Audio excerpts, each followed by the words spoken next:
Au cœur de l'effervescence culturelle des années 1980, Deux flics à Miami est devenu une véritable icône grâce à son style avant-gardiste, ses mélodies envoûtantes et ses enquêtes palpitantes qui tenaient les spectateurs en haleine.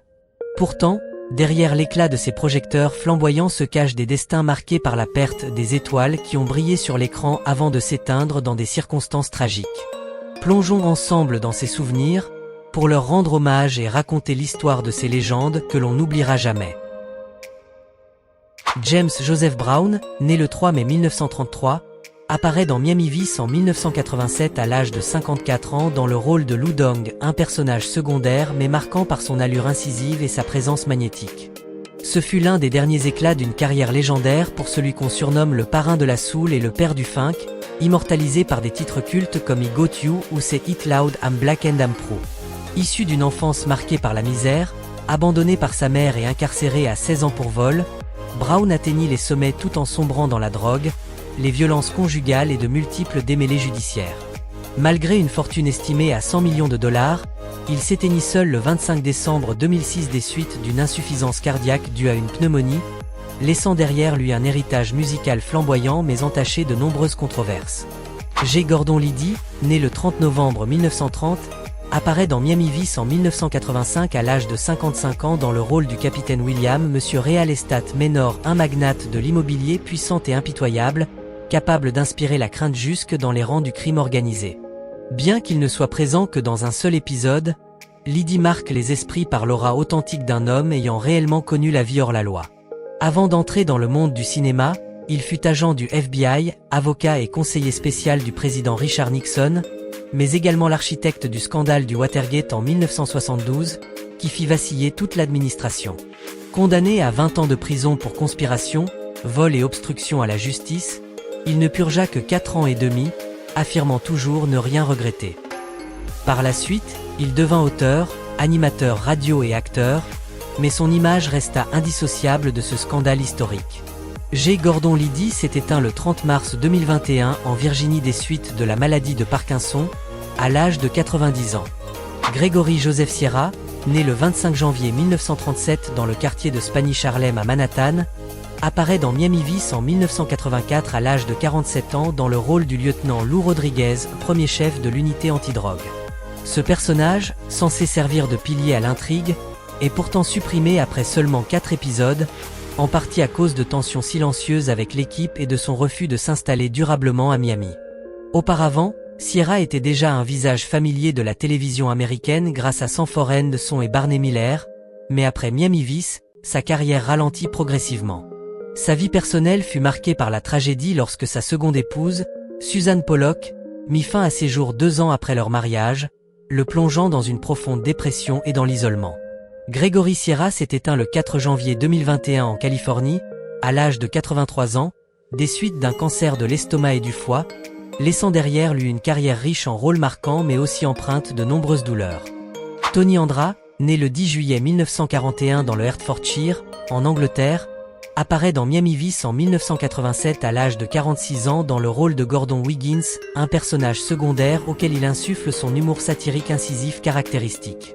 Avant cela, Andra était un auteur, humoriste et rédacteur en chef réputé du National Lampoon, contribuant à façonner la vague de comédie satirique américaine.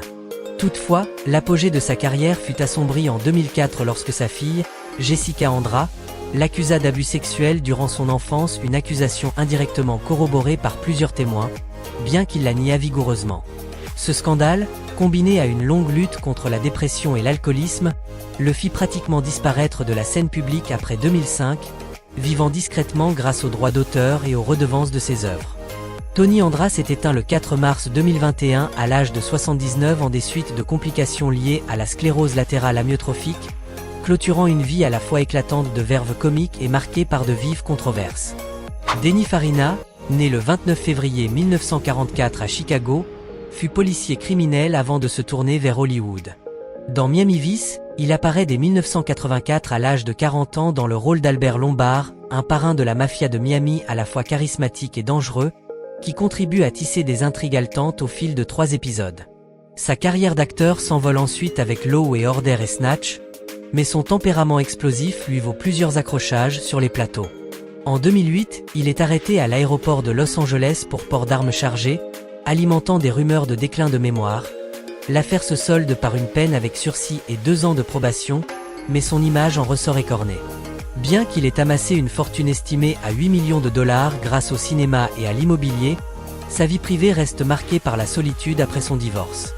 Denny Farina s'est éteint le 22 juillet 2013 en Arizona des suites d'une embolie pulmonaire, à l'âge de 69 ans, laissant une empreinte indélébile dans le cinéma policier. John Matuszak, né le 25 octobre 1950 à Milwaukee, dans le Wisconsin, fut une ancienne star de la NFL avant de se tourner vers le cinéma. En 1987, à l'âge de 37 ans, il apparaît dans Miami Vice dans le rôle de Lasco, un homme violent et mystérieux, dégageant la même énergie menaçante que dans la vie réelle. Double vainqueur du Super Bowl avec les Oakland Raiders, Matuszak reste célèbre pour son interprétation de Slot dans Les Goonies, 1985. Mais derrière la gloire se cachait une enfance marquée par la perte. 2 de ses frères et sœurs moururent jeunes de fibrose kystique, lui laissant un profond sentiment de culpabilité de survivant. Sa carrière d'acteur fut freinée par un mode de vie autodestructeur, mêlant alcool, drogue, bagarres, scandales sexuels et mauvaise gestion financière, qui ruina sa fortune.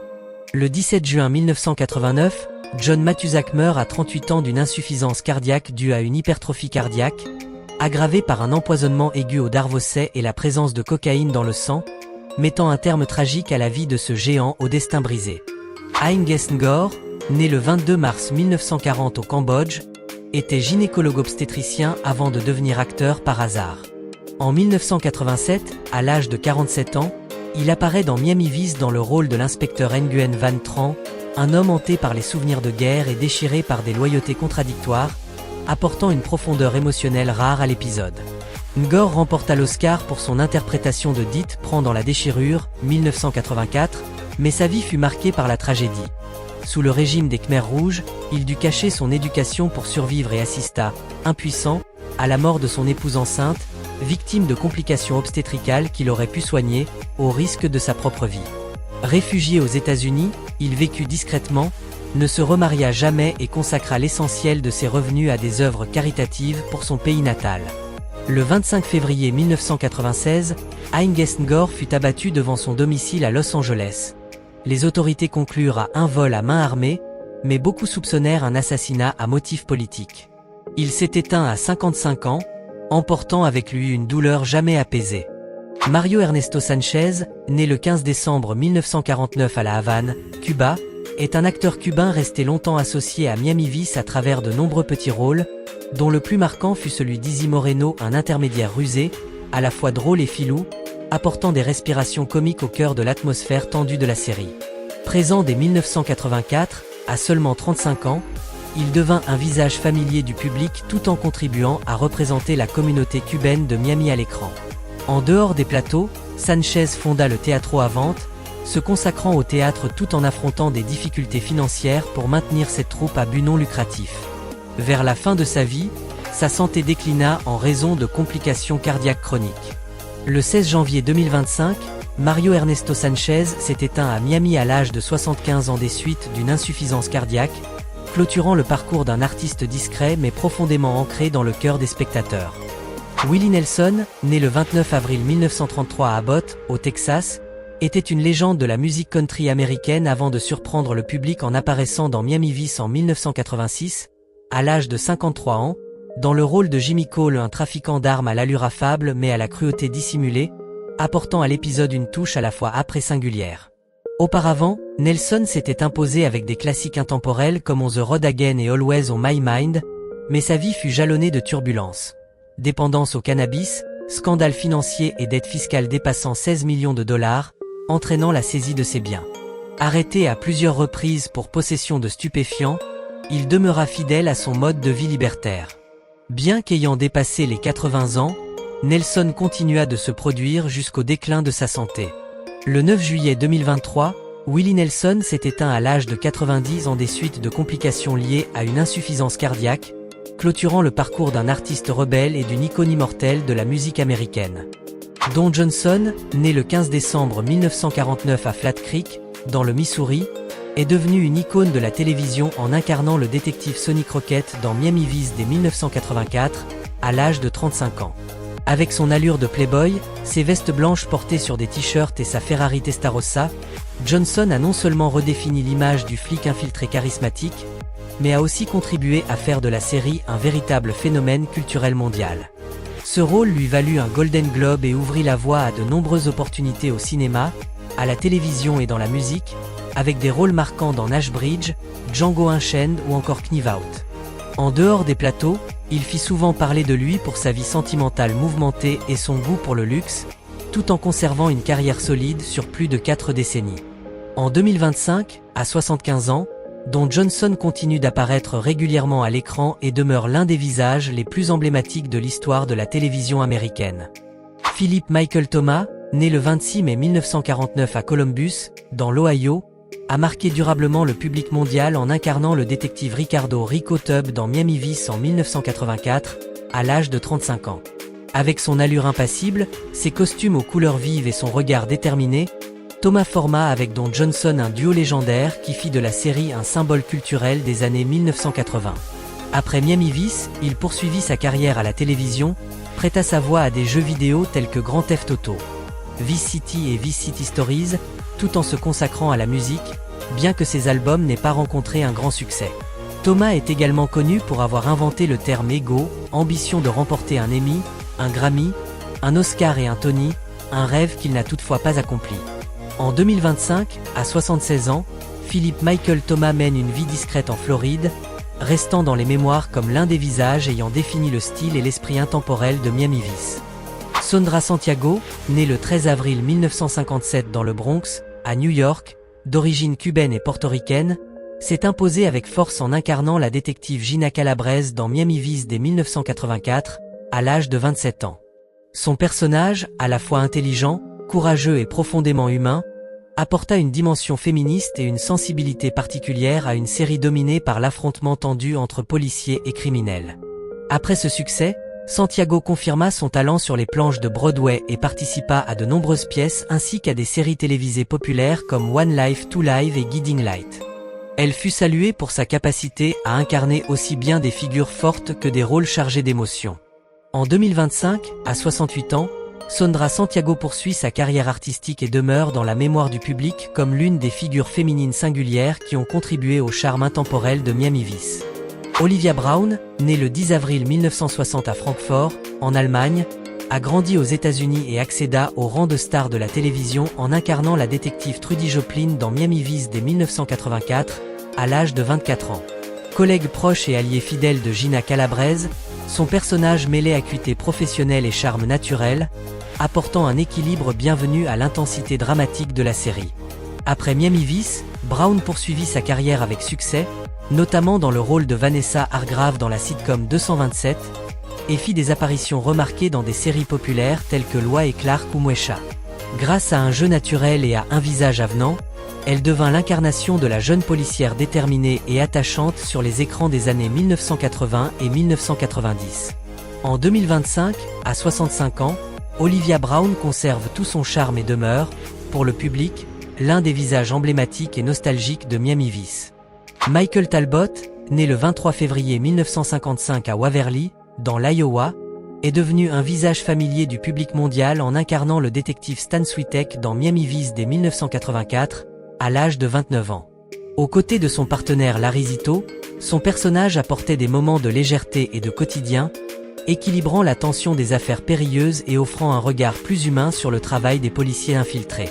Avant Miami Vice, Talbot avait déjà joué dans plusieurs films marquants, dont First Blood, 1982, et National Lampoon's Vacation, 1983. Après la fin de la série, il se fit plus rare à l'écran, se consacrant à des activités communautaires et devenant un ardent défenseur du droit de port d'armes aux États-Unis. Avec son jeu naturel et chaleureux, Talbot a laissé l'image d'un personnage à la fois drôle et dévoué. En 2025, à 70 ans, il mène une vie discrète mais reste, pour les fans de Miami Vice, l'une des figures incontournables de la série. John Diel, né le 1er mai 1950 à Cincinnati, dans l'Ohio, a marqué les esprits dans Miami Vice en incarnant le détective Larry Zito dès 1984, à l'âge de 34 ans. Aux côtés de Stan Switek, son personnage alliait humour, convivialité et profondeur émotionnelle, notamment dans les épisodes explorant la vie personnelle et les dangers inhérents au métier d'infiltré. Avant cela, Diel avait participé à de nombreux films et séries télévisées, mais Miami Vice le rapprocha véritablement du grand public. Après avoir quitté la série à la 3e saison, il se tourna vers le cinéma indépendant et joua dans des œuvres marquantes comme Stargate, 1994, et Pearl Harbor, 2001, tout en apparaissant dans de nombreuses séries à succès. Grâce à un jeu d'acteur polyvalent, capable de passer de la comédie au drame intense, Diel s'est imposé comme un comédien solide. En 2025, à 75 ans, il continue de travailler à l'écran et demeure dans les mémoires comme une pièce essentielle de l'héritage Miami Vice. Martin Ferrero, né le 29 septembre 1947 à Brockport, dans l'État de New York, est devenu l'un des visages les plus familiers de Miami Vice en incarnant Izzy Moreno dès 1984, à l'âge de 37 ans. Ce personnage eut un intermédiaire roublard et plein d'humour et offrait des respirations légères au milieu des tensions, tout en servant de source d'informations officieuses mais précieuses pour l'équipe d'infiltrés.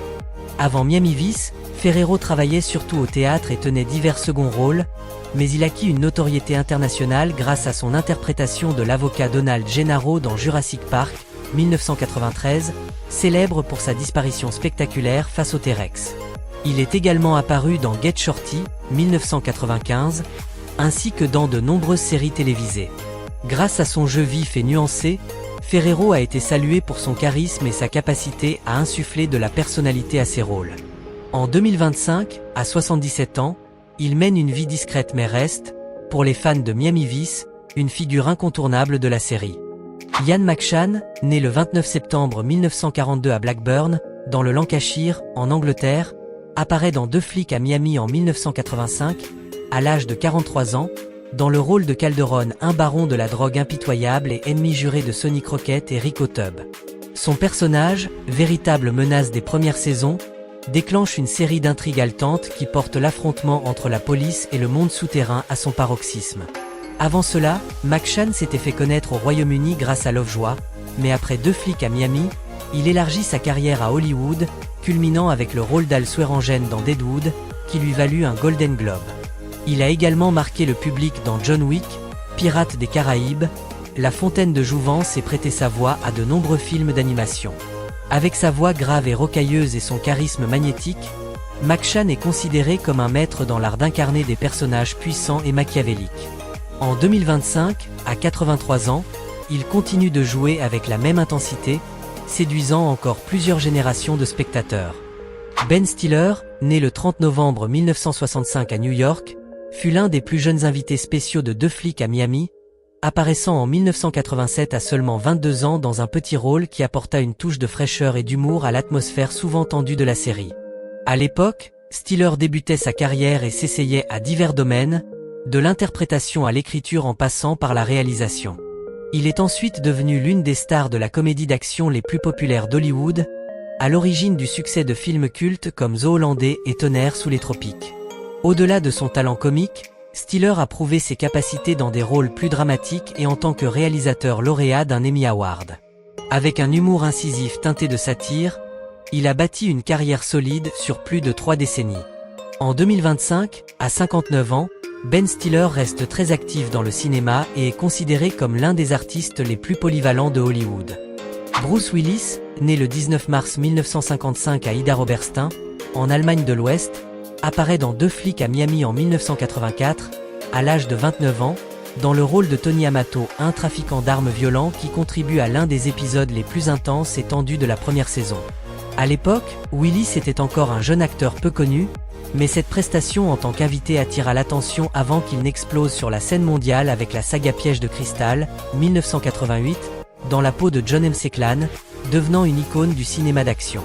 Au cours de sa carrière, il a tourné dans plus de 70 films, allant de l'action à la comédie en passant par le drame, avec des œuvres marquantes telles que Pulp Fiction, Armageddon et Red. Lauréat d'un Golden Globe et de nombreuses autres distinctions, il a dû se retirer récemment des plateaux en raison d'une aphasie et d'une démence frontotemporale. En 2025, à 70 ans, Bruce Willis mène une vie discrète auprès de sa famille et reste dans le cœur de millions de fans comme l'une des légendes du grand écran hollywoodien. Julia Roberts, née le 28 octobre 1967 à Smyrna, en Géorgie, apparaît dans Deux flics à Miami en 1988, à l'âge de 21 ans, dans un rôle de guest star incarnant une jeune femme entraînée malgré elle dans l'engrenage du crime, apportant une touche de candeur et de fragilité en contraste avec l'univers violent de la série. À l'époque encore inconnue du grand public, cette apparition contribua à révéler son talent et son charme au public télévisé, avant qu'elle ne se propulse vers la célébrité avec Mystic Pizza, 1988, et surtout Pretty Woman, 1990, qui fit d'elle une star hollywoodienne de premier plan. En plus de 30 ans de carrière, Julia Roberts a brillé dans de nombreux succès, dont Ocean's 11 et Wonder.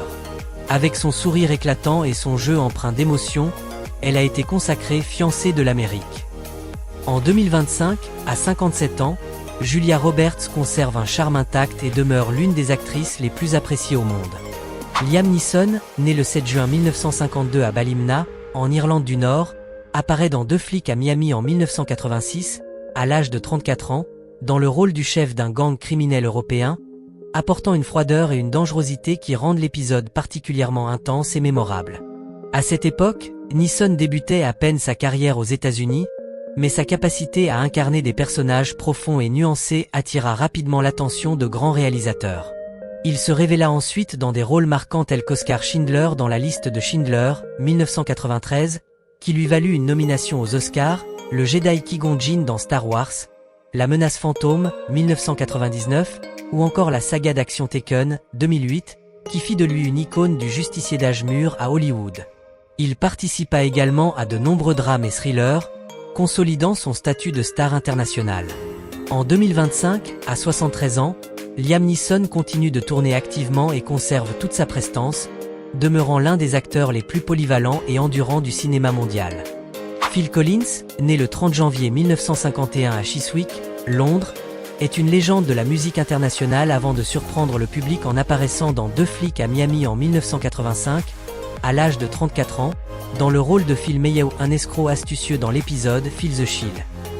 Avec un jeu naturel et un humour subtil, il apporte un souffle inédit à la série, tout en renforçant le lien entre musique et télévision, plusieurs de ses chansons et celles de son groupe Genesis contribuant à façonner l'identité sonore de Deux flics à Miami. Au-delà de ce rôle invité, Collins possède une carrière musicale exceptionnelle, avec plus de 150 millions de disques vendus, 8 Grammy Awards, un Oscar et un Golden Globe, portés par des succès emblématiques comme Against All Odds et Another Day in Paradise. Ces dernières années, il a souffert de graves problèmes de santé, notamment la perte de sa capacité à jouer de la batterie. En 2025, à 74 ans, Phil Collins mène une vie discrète mais reste célébré comme l'un des plus grands artistes de tous les temps. Ses noms, ses visages, ont jadis façonné l'âme de Miami Vice et marqué à jamais le cœur des spectateurs. Même si le temps a passé et qu'ils ne sont plus parmi nous, leur héritage continue de vivre à travers chaque image, chaque mélodie et chaque instant gravé à l'écran. Si vous chérissez ces souvenirs, cliquez sur j'aime, abonnez-vous à la chaîne et partagez cette vidéo pour faire perdurer leur histoire, celle de véritables légendes immortelles de la télévision.